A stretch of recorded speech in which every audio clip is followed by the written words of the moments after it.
Welcome to the second Perspectives for Higher Education webinar held under the auspices of the Cognitive Science Society.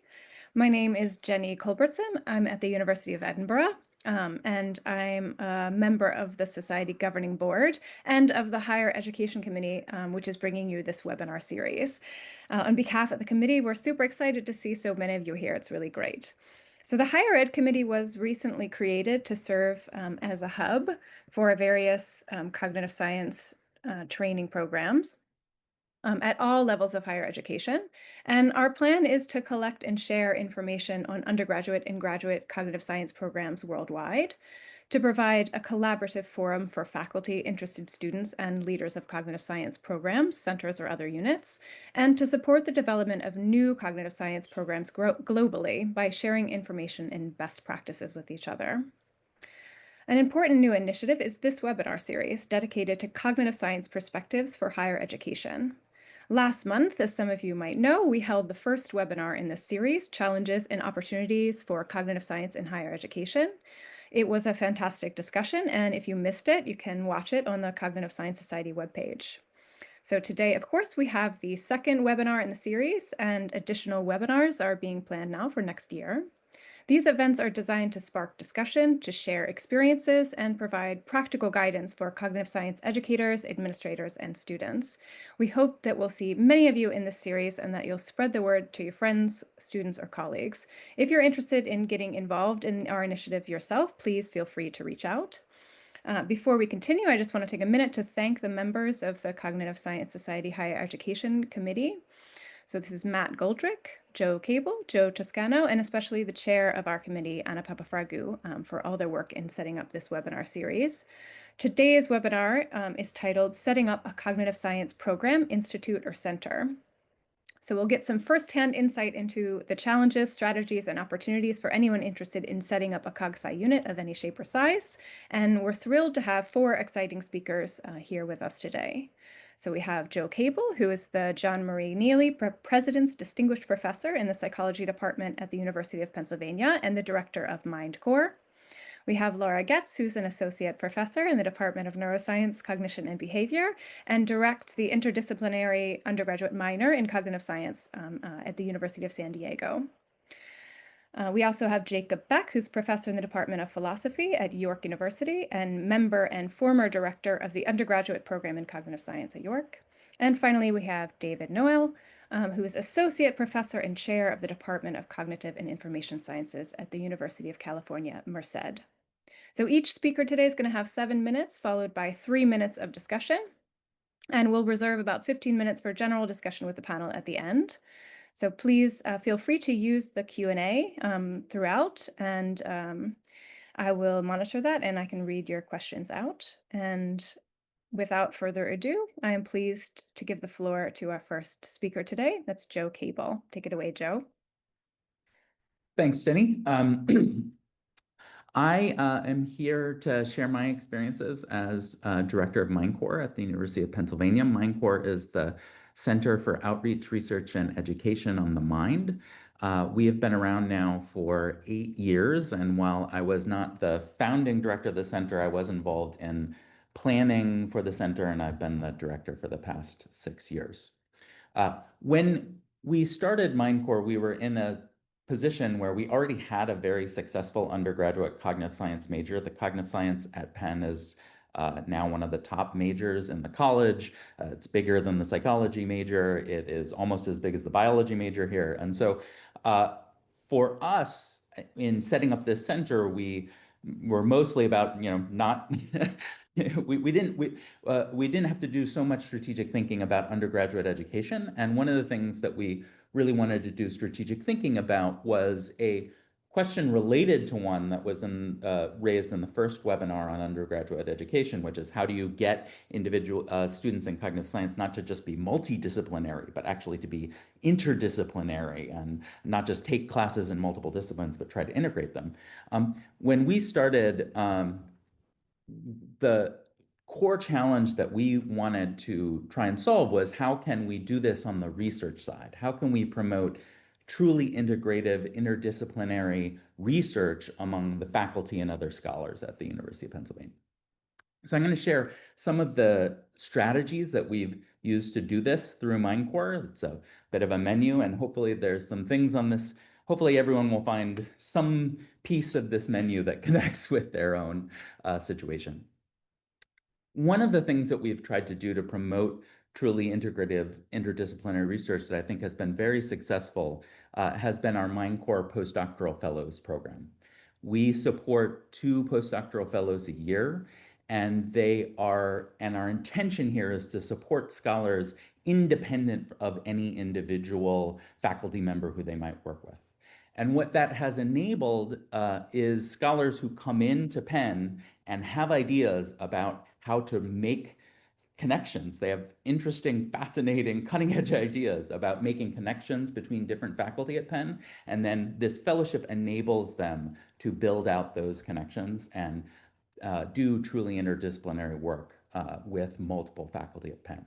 An example is Sam Clark, who's a philosopher who has written about how the psychologists who study numerosity are actually studying the perception of number. And he came to Penn and worked with developmental psychologists who are studying numerosity in children, worked alongside them and did some very fascinating work integrating his philosophical work with their psychological work. In addition to supporting postdoctoral fellows, we've also directly supported faculty research in different ways. One way in which we've supported faculty research is by supporting research initiatives. These are larger groups of faculty who are coming together around a central problem. Some examples of this are our Social, Cultural, and Evolution Working Group, which brings together linguists who are studying language evolution and biologists who are studying evolution to build models of cultural evolution. And our Integrated Language Science and Technology Group, who bring together people studying natural language processing and computer science, linguists and psycholinguists, and people who study the psychology of language. The research initiatives are things that we fund occasionally. These are larger grants that go to multiple faculty over several years. We've also experimented with smaller targeted grants that are aimed at supporting novel collaborations. So these are grants that are aimed to be about a year-long, support a pair, typically a pair of faculty. And what we're aiming for here is to try and get over that valley between you have an interesting conversation with one of your colleagues about how your research might be connected to actually doing something about studying and building out those connections. An example of this, one of the first novel collaboration grants that we funded has recently yielded a publication in PNAS that's a great example of this. It's a collaboration between Alan Stocker, who builds Bayesian models of perception, and those models have predictions about neural representations and neural noise.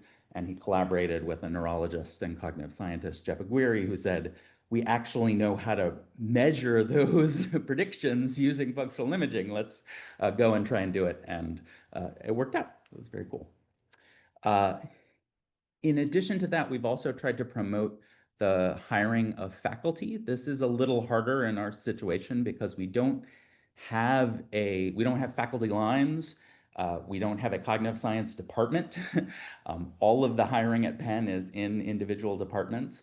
And so it's taken a little bit of work and pushing, and through an initiative that's a partnership with our dean's office, that's a cluster hire on interconnected minds. We've been able to recruit faculty in various parts of the university who embody this ethos of integrative, interdisciplinary work.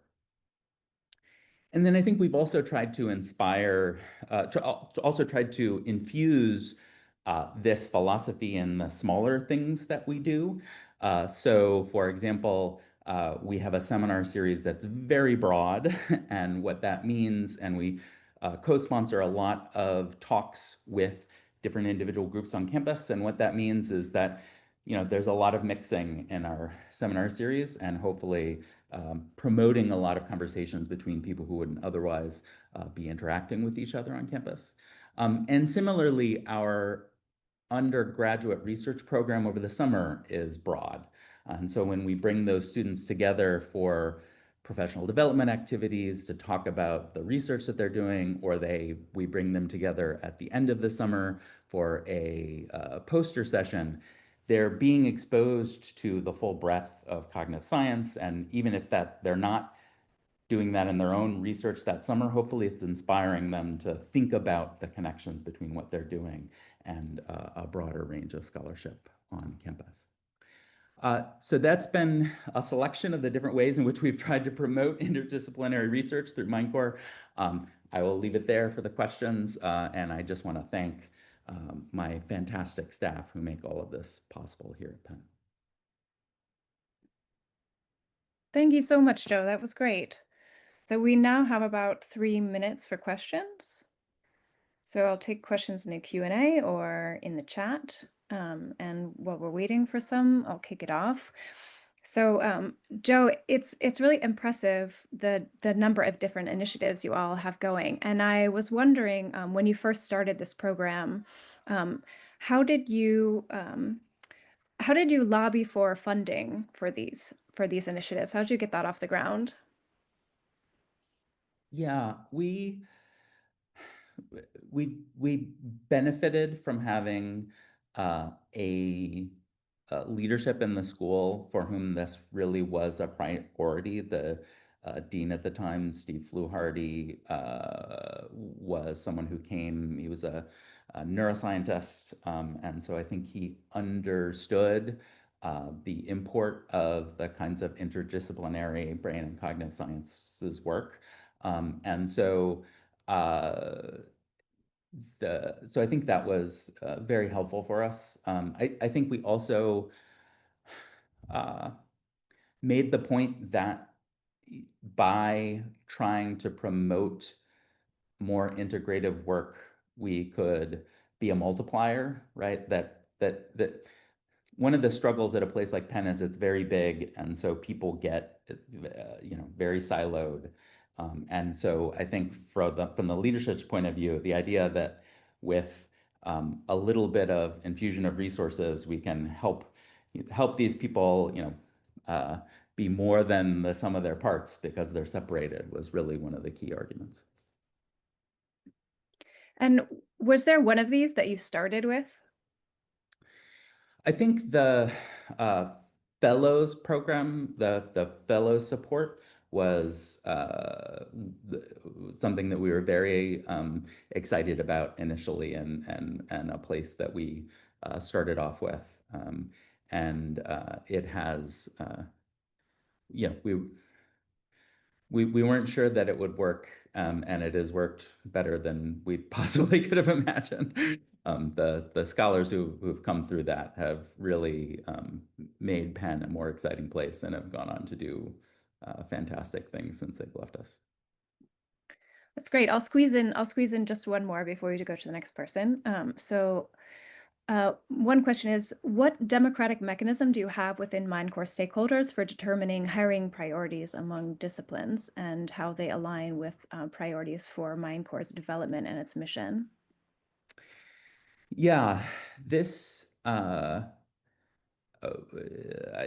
this was an important question. I mean, when we started with the cluster hire, the way in which we started that process was through a series of individual meetings with different groups of faculty across different departments. And what we were looking for was commonalities in the area, in the themes that they found exciting. And that, that came out, it was surprising to us that that came out more naturally than we thought, right? But I think initially we were like, "This is going to be hopeless." Everyone's got their own interests. There's no way that this will possibly work. And then we had a series of 3 or 4 meetings with faculty, bringing faculty members from multiple departments together, and it was surprising how much commonality there was in the um, features of the kinds of scholars that people were interested in, and that really helped build some democratic consensus for hiring priorities. Okay, thanks very much, Joe. So we'll hold the rest of the questions until the end, and I'll pass it on to Laura. Okay, so I'm in the Department of Neuroscience, Cognition, and Behavior at University of San Diego, and we actually just separated from the psychology department this past fall. And I'm the director of our cognitive science interdisciplinary minor, so this is much smaller scale than you just heard at UPenn.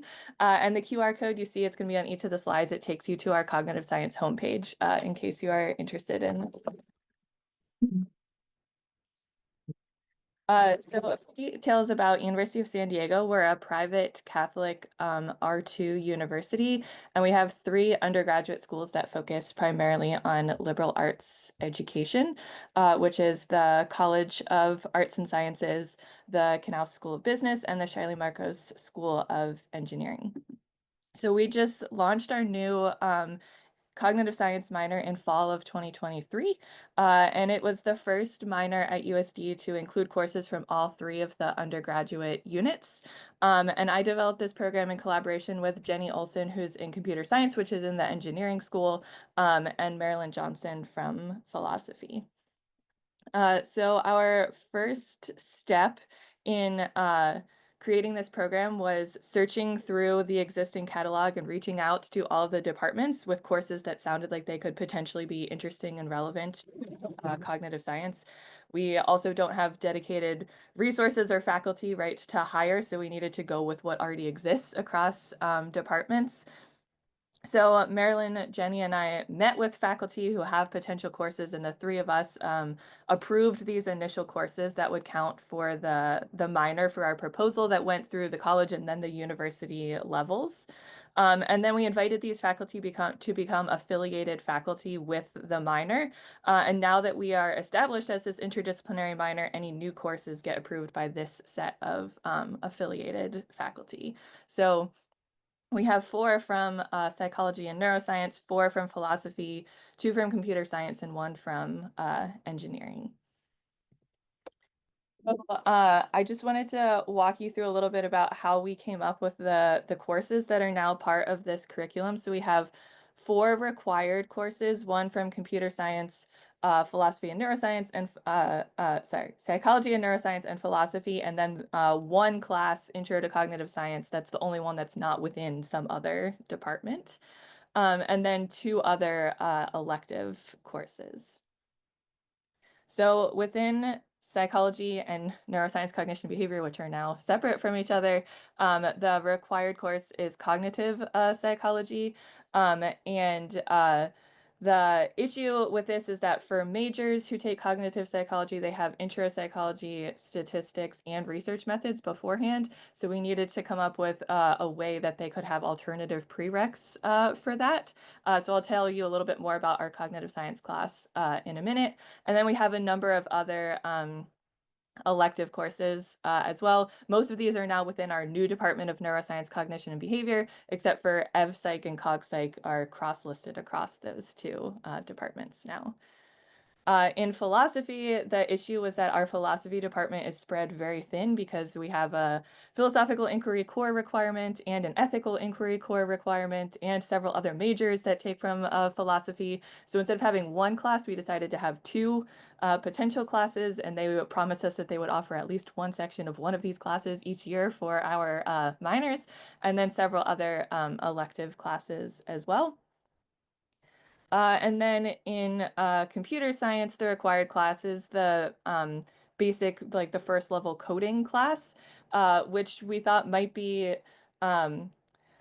maybe less relevant to cognitive science material specifically, but if they want to take any of these upper division classes, they need to have that first level programming class to get into these other classes that relate to human-centered systems and data science and artificial intelligence.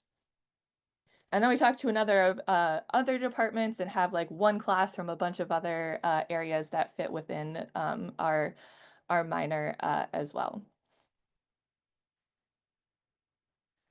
Just to come back to this idea of our cognitive science class, this was the class that, like I said, the only one that is not within a department. And we set it up so that in the first part, students are exposed to the different disciplines that are part of cognitive science. And once they have learned that and the different methods that these different areas use, then we spend a week on each one of these topics, and they have readings coming from across different disciplines so they can see the connections between them. And then their final project relates to integrating those fields together. But just some issues with this cognitive science class. So like I said, it serves as an alternative prereq for 3 classes in cognitive psychology. And in cognitive psychology, it's very research heavy and you read a lot of articles. So we had to give them practice with some of that in this intro class. It was made to be taught by faculty that are very different from neuropsychology, philosophy, and computer science.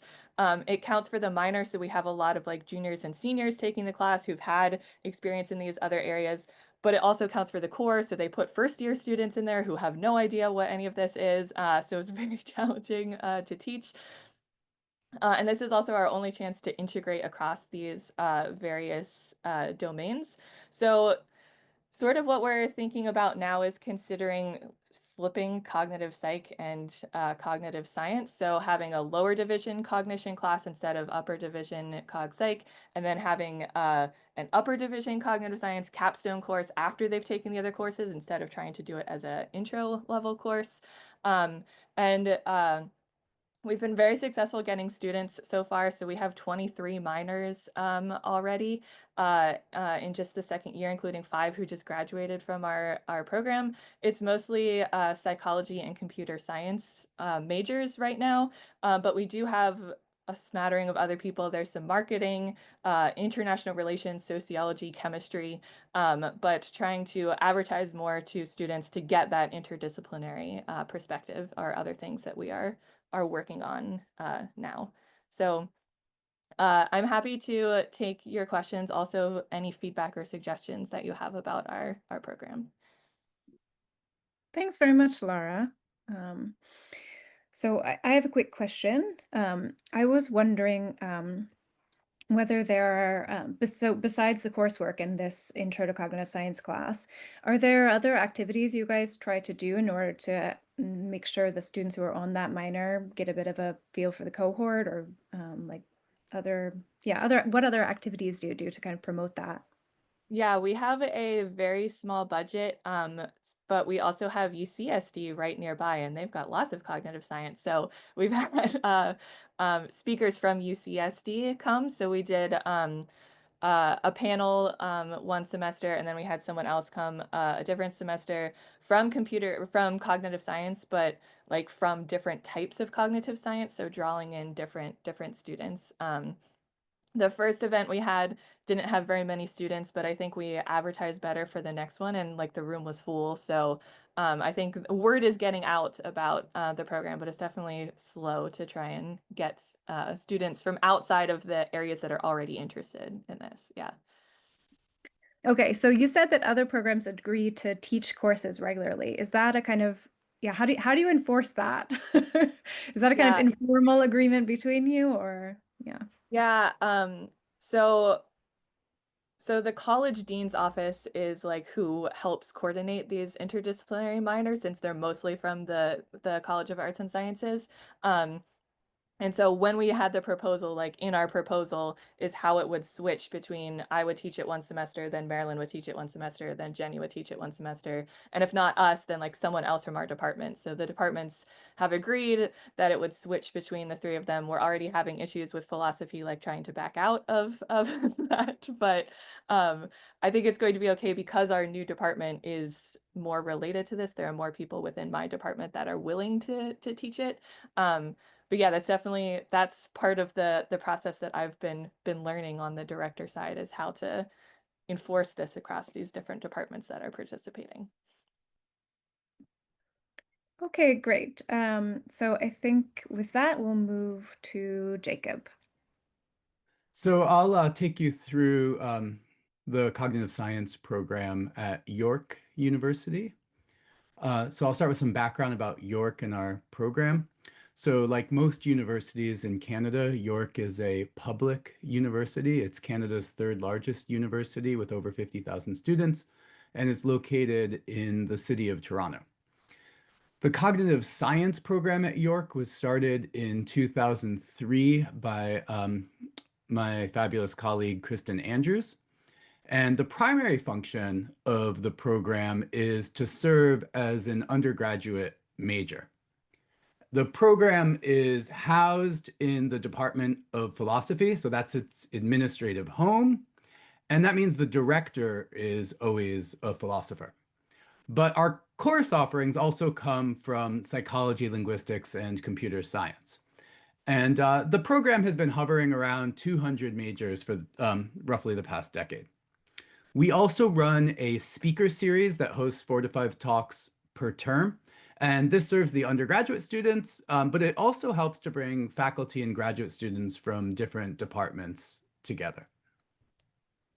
So now I want to talk about some of the opportunities that have come with our program. So first, the major offers students some significant benefits. They get an interdisciplinary education. They learn about philosophy, psychology, linguistics, and optionally computer science. So that might be obvious, but I think it's worth emphasizing. We often hear from psychology professors who tell us how amazing the cognitive science students are in their seminars.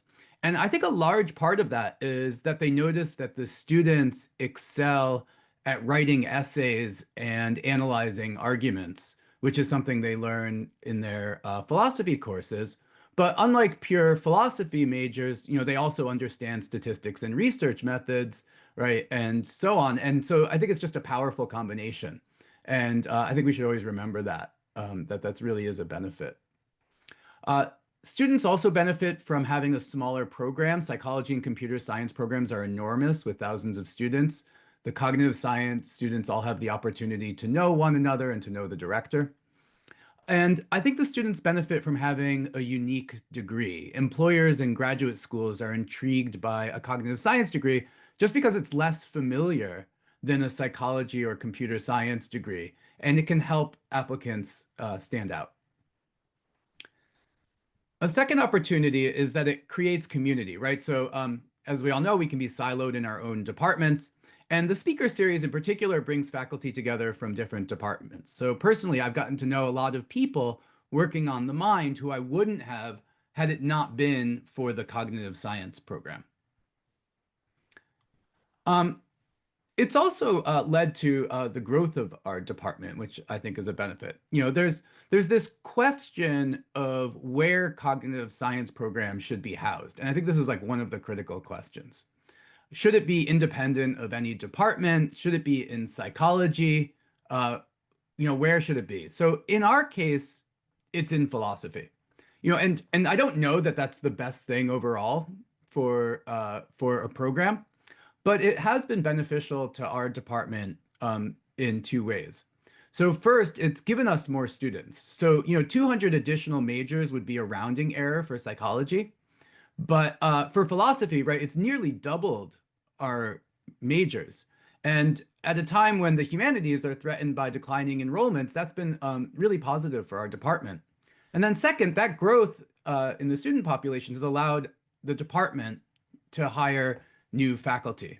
So for example, I was hired because of teaching needs in the cognitive science program, and we've hired others as well, and our department now has real strengths in the area. So again, this may be selfish and narrow-minded, but it is an opportunity of sorts for whoever starts the program. Okay, so on to some challenges.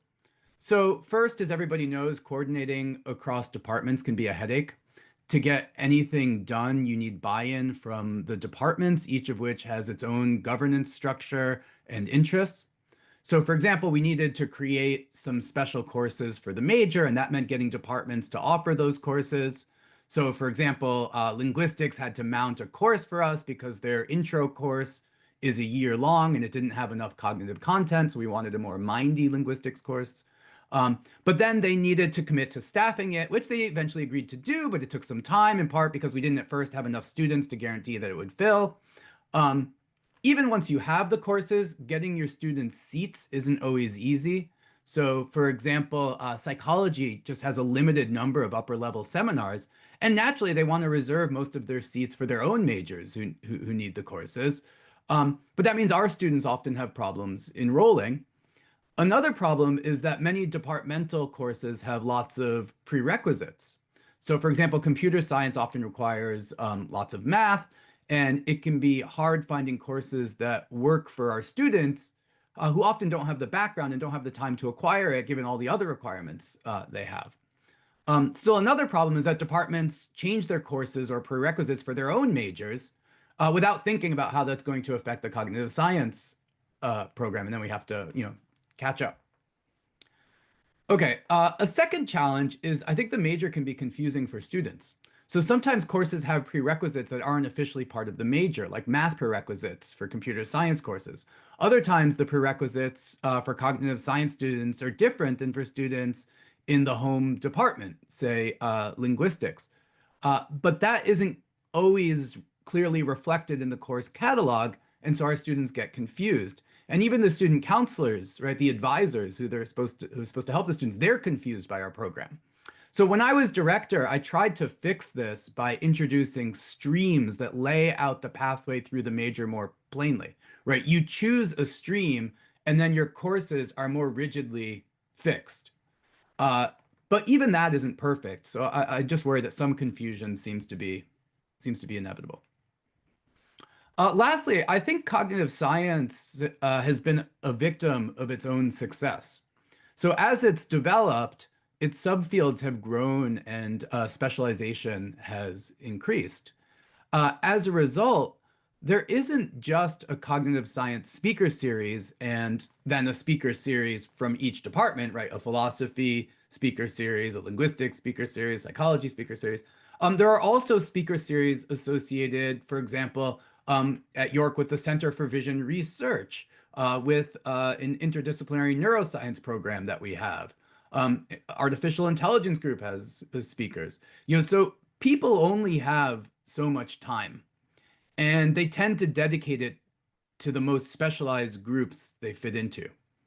And that's true of faculty and graduate students. And so that's a little bit of a struggle. But our undergraduate students also have increasing options. So a few years ago, an undergraduate program in neuroscience was introduced, competing with our cognitive science program.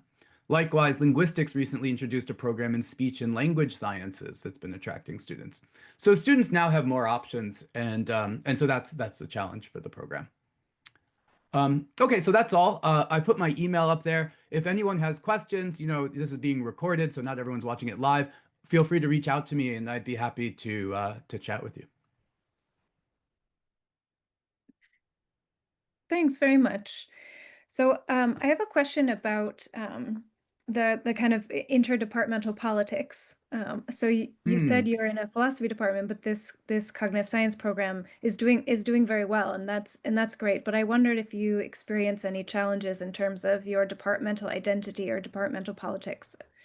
Oh yeah, so so it's actually the easiest is dealing with our own department. So like if we need a new course, then we're able to, if it's one we can mount, then no problem. So like Laura said, we actually have both an intro CogSci course that's mandatory that they have to take at the front end, that's designed specifically for the major, but we also have a year-long capstone course that they take in their final year, and we mount those courses, and we've done a bunch of hiring to support that.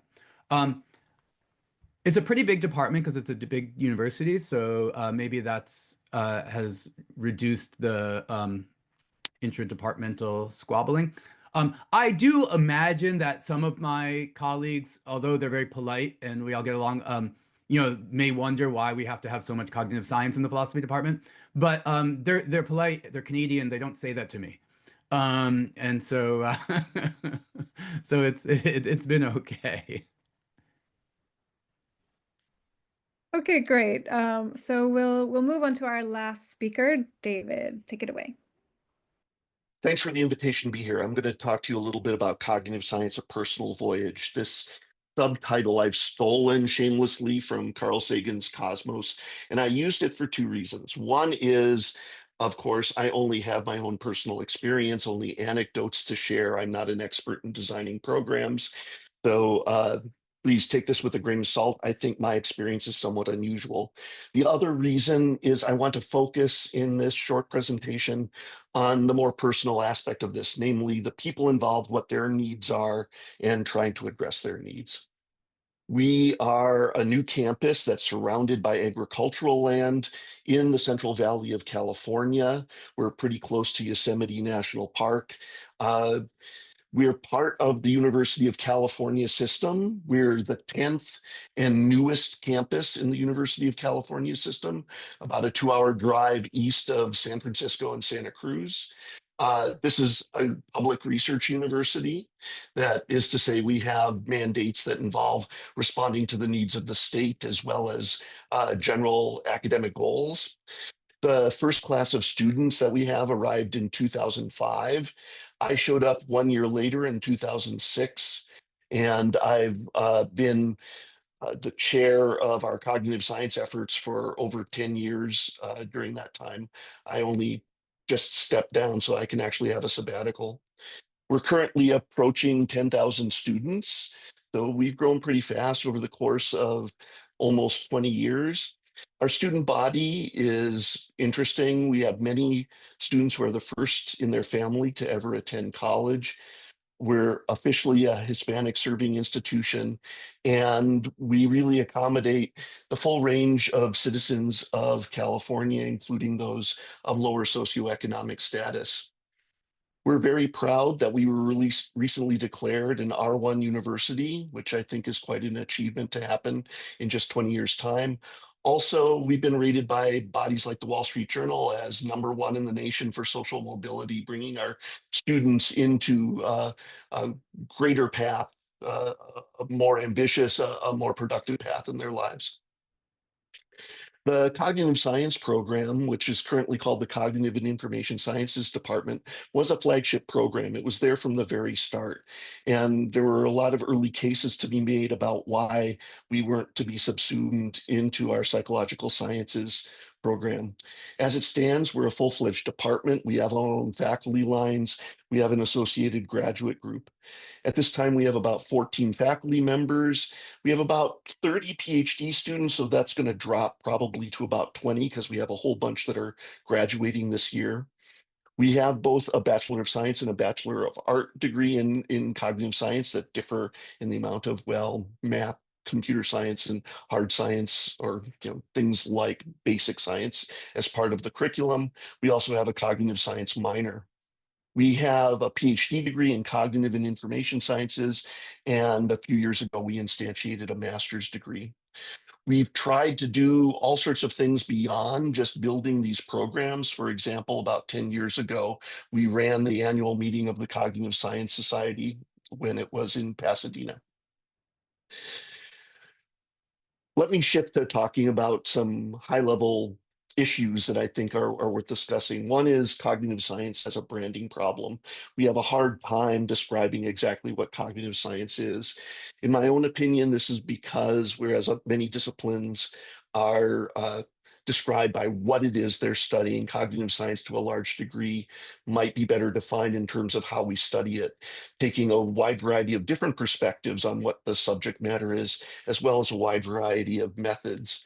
This has made it hard sometimes to sell cognitive science to our administration and to recruit students, but it really hasn't slowed us down as much as one might think, because what we've done is we focused on exactly what I was just mentioning, what cognitive scientists do.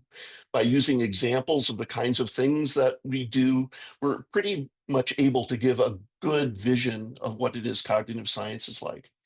And that's necessary because our students don't come to the classroom having watched television procedurals about cognitive scientists that you can follow their daily lives and see what they do. They really need to be educated in this fairly early on. We try very hard to do this even during the recruitment process. One way to think about this approach of talking about what we do is this metaphor of a T-shaped skill set where in some professions, you would like to have a skill set that has both a breadth component and also a very deep component. And I think that a T-shaped program is also something we pursued, where while we try to cover the full range of foundational topics in cognitive science in our educational programs, we have really specialized in certain areas. And I think it's great for different cognitive science programs to specialize in different ways. This has been reflected recently in the introduction of some emphasis areas in our undergraduate program in language and culture, focusing on the interaction between language and thought, issues of embodiment and cross-cultural study, on computation and cognition, which ranges a full range of computational models of individuals, but also of groups through agent-based modeling, and incorporating a lot of insights from artificial intelligence. And then we have a cognitive neuroscience program, which includes my own field, computational neuroscience. Just as an example, we've tried to communicate some of these things that cognitive sciences do recently through recruitment events that have focused on the awarding of Nobel Prizes to people that have made progress in artificial intelligence, many of whom have a background in cognitive science, that were able to demonstrate how that background led to their great achievements. Turning to the interest of people, it's sometimes easy to get lost in the intellectual structure of our program. But we really want to see things from the perspective of our undergraduates. We can often convince undergraduates that this is an interesting area of research. We have programs to support undergraduate research to make that happen. We have an honors program to help with that. But because our student population is what it is, a lot of first in their family to go to college, many of them are very nervous about embarking on a career in science. They don't see themselves as scientists. They think that it's a risky endeavor given their background, and they're looking for more secure careers, particularly financially secure careers. So we really focused on making sure that our program includes skills that could be used in other career paths and communicating that to the students. Things like computational skills, things like user experience, human-robot interaction. We do a lot of focus on how data analytics and the kinds of data science that you do as a cognitive scientist are in high demand in the Bay Area, which is only 2 hours away. And increasingly artificial intelligence, where we can train people in things like prompt engineering that is increasingly becoming an interesting skill set in industry. We also try to give a lot of support for changes in major because people don't realize what cognitive science is until late. We want to make sure that there isn't a prerequisite structure that keeps them from graduating in a timely fashion. With regard to our faculty community, we've been fortunate to have our own faculty line. So we've been able to do things like focus on hiring people that identify as cognitive scientists, not as people that are in a discipline that happens to have something to do with cognitive science. I think this has really helped with our cohesion and giving a unified view of what cognitive science is. We've worked to recruit people with shared research interests. We have enough overlap across the interests of our various faculty members that our graduate students almost universally spend time in multiple research labs, not because of a lab rotation requirement, but because it just naturally seems to be a way to go to pursue their interests. We've really insisted on hiring people that play well with others. This has been hard sometimes because there are people with great CVs that just are not ready to work in this kind of way to build new programs. And we've tried to be very strict about limiting the folks that actually have decision-making power within our group to those that have full buy-in to our efforts. We have tried to alleviate some of this tension by having a distinction between core faculty and affiliated faculty. Core faculty are involved in all of the decision-making. They have votes. Affiliated faculty are allowed to sit on, say, PhD committees and participate in other ways.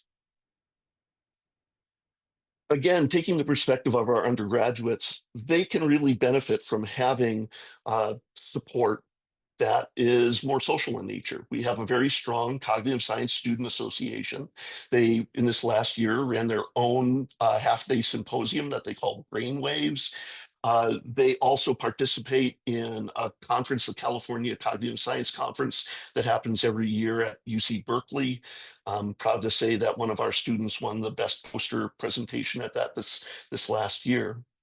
We also have set up a program where graduate students can volunteer to mentor undergraduates, providing them not only advice about their classes and research, but also about professional development topics like how to apply to graduate school.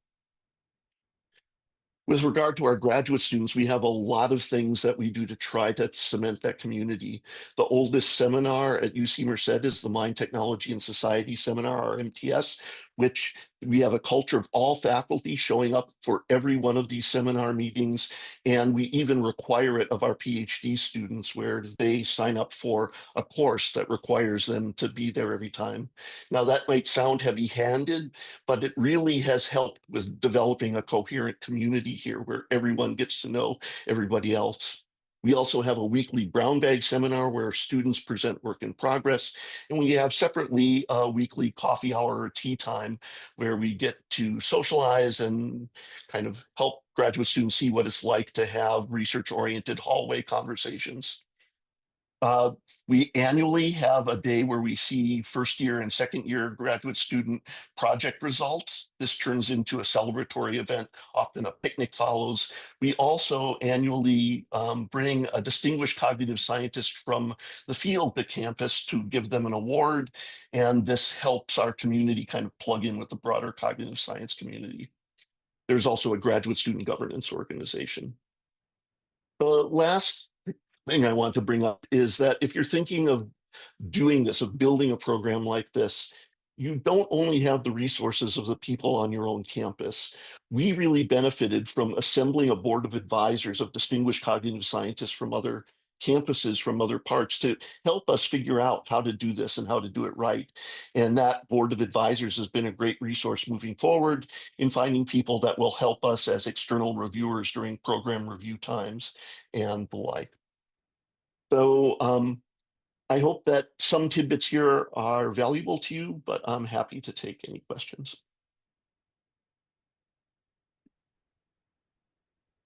Thank you very much.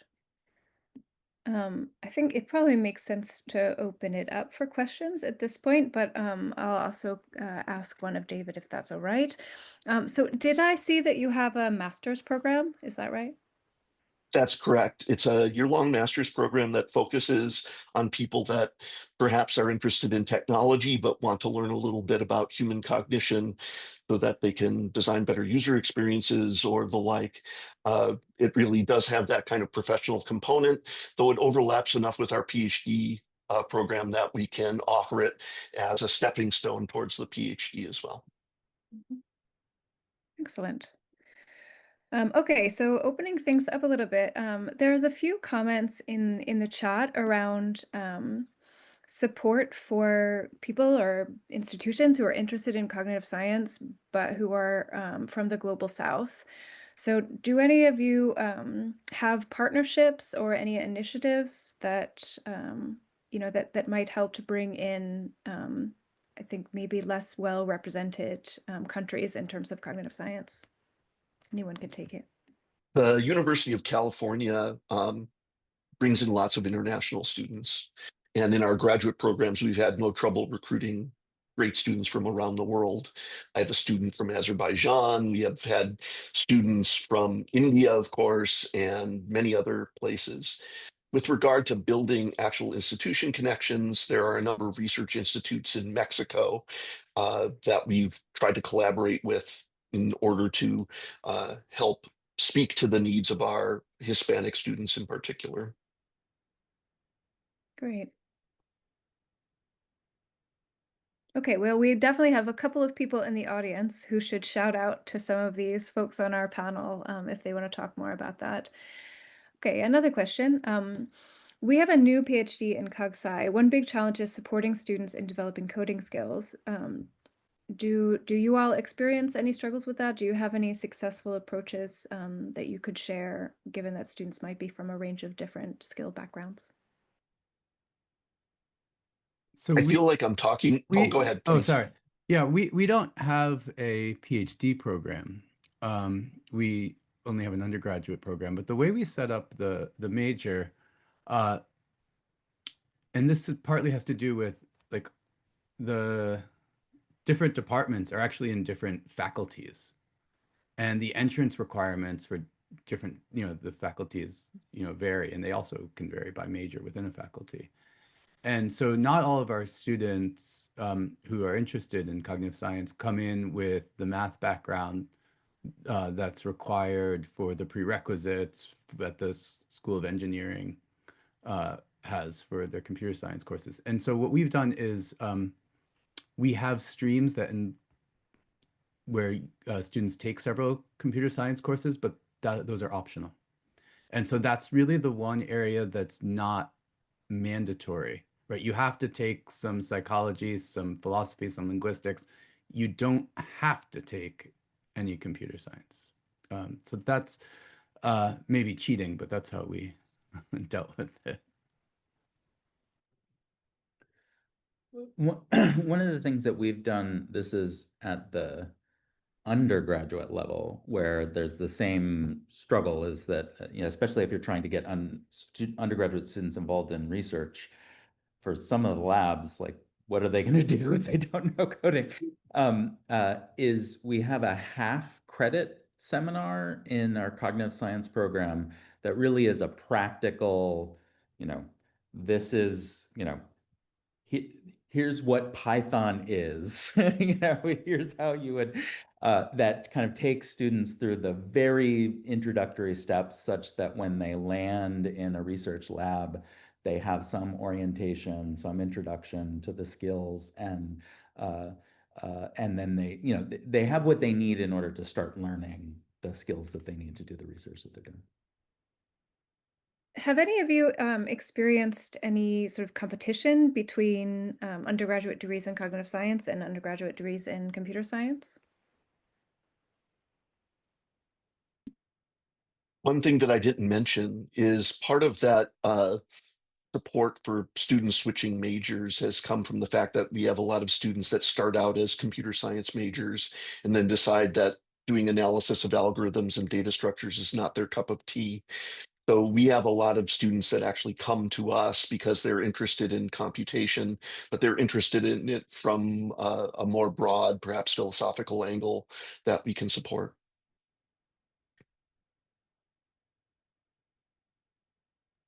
Ours is a Bachelor of Arts degree, and I guess I haven't seen a lot of competition. We do sometimes have just incredible students who will actually double major in cognitive science and computer science, and so that's happened more than once. But yeah.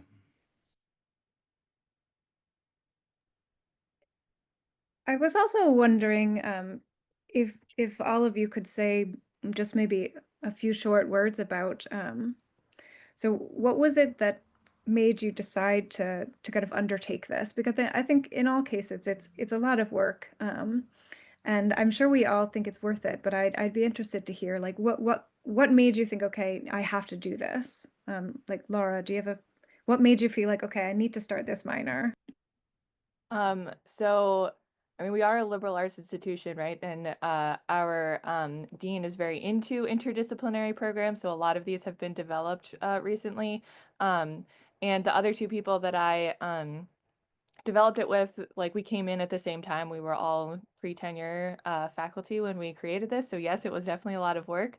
But we really, like, we were talking about the same things from all of these different angles and wanted to, like, formalize that so that there was more support for it from students, and realizing that there are connections, like especially students in computer science and psychology, like realizing how closely those things can actually be linked to each other. And so making it into it's, like the cognitive science as a field, we were very excited, even though it was definitely a lot of work. Yes. I was at Vanderbilt University before coming back to California. And one of the things that really drew me to this was the opportunity to build a cognitive science program from scratch that has interdisciplinarity built in from the foundation. I really sympathize with the struggles that some of my fellow panelists are facing with dealing with branching out of philosophy or branching out of psychology or the like, where in some ways that can really tie your hands. I'm really fascinated with the opportunity to try to transcend that. And it's worth the effort to me to try to make that happen. I'll take one more question from the webinar chat. Okay, can you tell us more about the administrative side of things? How did that work for you? So especially if no cognitive science department exists already, how did you all get different departments to agree about things like costs, who runs the program, division of student shares in terms of monetizing enrollments? I was wondering about that as well. Anyone have anything to contribute there?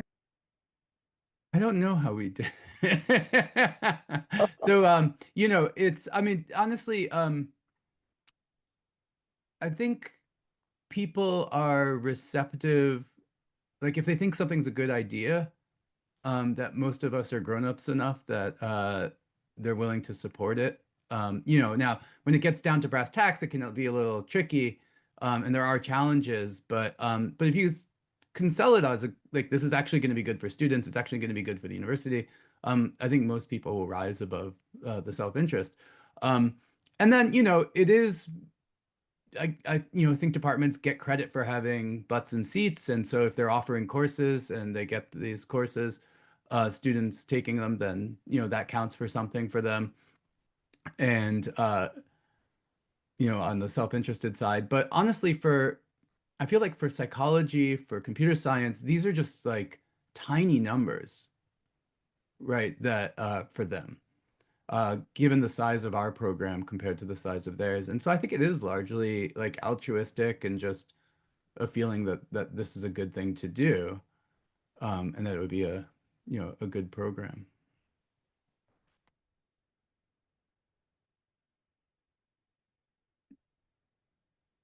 Any last comments from any panelists on that? Okay, so in that case, we're up to the hour, so I think that's us. Thanks very much to all of our 4 speakers today, and thanks to the audience for all of their questions. Please keep your ears open because, as I mentioned at the top of the hour, we will have more of these webinars coming. If you know other people who you think might be interested in hearing some of these conversations, please do spread the word. And we hope to see you again at our next webinar series. Thank you.